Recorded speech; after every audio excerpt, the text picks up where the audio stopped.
Hello, it's me again. I hope this is the last video for the day. It's just that today I woke up with a little more energy than usual. But today I want to talk about how things should have done or should have been done, in my opinion. In a reasonable, intelligent way, not in an emotional, vengative way. Now, again, when I mentioned to Yarisis Vega, which is a huge hypocrite, women showing me pornography, she should have told me, look, as soon as we're done with today's questions concerning Mr. Lopez, we will continue with those concerns. She should have said, because to me, Yarisis Vega, it is priority. It is very important that all these types of concerns of the hanky-panky nature be made known to me, because I am very passionate at creating a healthy work environment for everybody. See, that's what she should have said. That's what she should have concluded. Again, if there's intelligence in that person's head, which I've noticed that when it comes to most females, their emotions get too involved versus logic and intelligence. And I'll mention why. I mentioned it before, but I'll mention it again. Again, that's what she should have done. If she, for example, thought there was something going on between me and Chula, the chief's secretary, I don't want to mention her name, she could have just been straightforward and asked me, is there something going on? Because I noticed that, we've noticed that you guys are friends, or is there something going on? Now, the reason why she would not ask that question is because technically it's none of their business. Yet, they still made it their business. That's my conclusion. I'm not 100% sure, but I think they actually believed I wanted to have a relationship with Chula based on, of course, humorous comments that they found in on my phone. But again, in true transparency, they should have asked, is there something going on? Not only that, if they asked me about Mr. Lopez, who provoked him, again, using intelligence, common sense, Mrs. Vega should have also asked me, hey, now concerning you and Chula, the same way she asked me about who potentially provoked Mr. Lopez, she could have asked me, is she by any chance provoking you in any way, calling for you to visit her? Are you guys, like constantly in communication, inviting each other out either to lunch or to chat or whatever? Because once again, if when it comes to men, somebody provoked or there's a potential of provocation for Mr. Lopez, why not for me as well? Again, a truly unbiased investigation, consistent investigation, should have concluded her to ask these questions. Again, not just on the hanky-panky pictures that the three females asked, asking me, for example, who were they? When did this happen? How did you feel? None of that was asked when it comes to me. Well, because, again, I'm a man. In today's society, men are not worth anything. Men are always the bad guys. Women are always the angels. That's why I have a little Tinkerbell over here, as you can see here. See, that's what supposedly all women are at the workplace or in society, or let's be more specific, U.S. District Court of Puerto Rico and probation. They always paint them as little angels, innocent angels, when that is not at all truth. Again, other agencies complained. Again, Agnes and Evelyn talked about it. Again, I could go on, So please don't let you be deceived by that little sweet face that you see right there with Tinkerbell, because that's not what women are today. They used to be like that in the 40s and 50s, but not today. But going back to the point, a truly intelligent and competent HR person, which that's not Yarisis Vega, should have, again, sat me down quickly after, because if they're truly concerned about any form of misconduct, that's a given to be addressed immediately. Not you can complain later. No, that's not competence there. That's not moral consistency there in any way, shape, or form. Especially when days later I'm terminated. It's like they did not like that a man actually has standards or a man actually has concerns.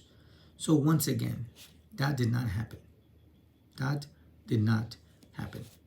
If there was a true concern, again, between me and Chula, she should have asked also the same way she asked Mr. Lopez and asked me, well, did Chula provoke you? Did she call you? Did she text you? Did she invite you out to lunch? See, none of that happened. None of that happened. So again, Judge Arias, if you're listening, what are you going to do about that inconsistency? What are you going to do about that?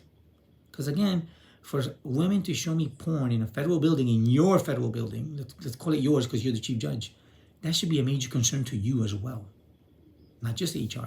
And I hope HR, before my appeal, mentioned all these details to you. I hope they did not omit all these realities that we already had as conversations between me and Yarisis. The same thing with Agnes. Same thing with Agnes. Did Agnes tell you what Veronica did to me behind courtroom 2? Did she? Or did she omit everything else and just said, oh, he gave her a gift that made her uncomfortable? You see that, again, the incompetence from both Agnes and from Yarisis. And I'll say it with first name and last name. Agnes Ferrer, Yarisis Vega. Because they were not consistent, morally consistent when it came to these investigations. And let me go further. It was Judge or Magistrate Morgan, I don't know if he's a judge or a magistrate, which again I made aware to Agnes and Antonio Georgie at the time of him touching me inappropriately, which made me feel very uncomfortable. It was Morgan, just like Veronica made me feel uncomfortable when she spread her butt cheeks behind courtroom 2. Both of them make me feel the same way, highly uncomfortable. That is sexual harassment from both of them. Again, I'm asking you, Judge Arias, did HR tell you all these details? Or did they omit it? Maybe they did. Maybe, once again, when you told me just focus on you, maybe you did not want to hear that. Maybe you did not want that to appear, transcribed in the federal court system. Because that's what actually happened. I swear it on the life of my children that is exactly what happened. And I can keep going further. Again, Agnes should have told me that same day, after meeting with her and Auntie and Georgie, okay, stay here a while longer because this is a serious matter. This is a serious matter of sexual harassment from Morgan to you or from Veronica to you. Why didn't Agnes do that? Because they don't give a shit. Because they don't care. Because they're full of shit. That's why. All of them are full of crap. They don't give a damn about moral consistency across the board. And the judge is part of it. That's why he told me, let's focus on you. Because he did not want to hear the big truth, the whole truth, and nothing but the truth. Remember those words that we used to hear decades ago in court system? Well, that doesn't exist anymore. So once again, these little angel-like beings, and to make it clear, Morgan has a very filthy tongue. He swears like a gay person. I don't know if he's gay or not, but he's, again, puñeta, all those big words. I've heard him myself with my own ears. This is not gossip. The first time I met him swearing. The second time, I think that's when he hugged me, he touched me inappropriately in Ana Duran's area during COVID. There was almost nobody there. Well, at the time, there was nobody there, just me and him. But once again, these are hard, cold facts that HR did not give a crap about. Again, they gave no crap about my concerns, me feeling uncomfortable, me being things done to inappropriately. I sometimes think to myself, I must be the most unfortunate guy in the world that so many things happen to me. I mean, really, how the heck do so many things happen to me with women and including guys? Am I the luckiest guy in the world or the most unfortunate guy in the world? Because so many things should not happen to me, especially in a federal building during work hours, etc., by coworkers. Especially with all these trainings that mean garbage. With all these trainings that mean garbage, it only means something to protected groups and women. So once again, Where is the consistency from Yarisis and from Agnes? Calling me, telling me to stay, telling me we're highly concerned. How did you feel when he did that to you or she did that to you? Again, maybe even ask me, why didn't you complain at the time, directly? Why are you saying it after? Because again, the tendency of most men is not to complain. We tend to just, again, sweep it under the rug. We always, at least, again, most men are not like that. This is, crying and nagging and bitching and moaning, that's a female tendency, not a male tendency. It's not. A psychology 101. Who nags at home? The man or the woman?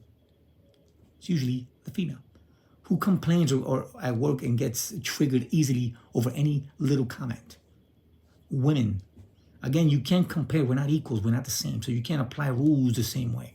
You cannot. And that's one of the reasons why initially when Morgan touched me inappropriately, I did not say anything. Okay, I just concluded, well, maybe he's gay. Maybe he made a mistake. Men are not out there to get people in trouble. Women are. That's their tendency, unfortunately. That's their even at home, they're always a victim. In society today, women are always, again, the victimhood mentality is something that belongs more to women than to men. But the point again is they still did these things. They still made me feel uncomfortable. They still sexually harassed me.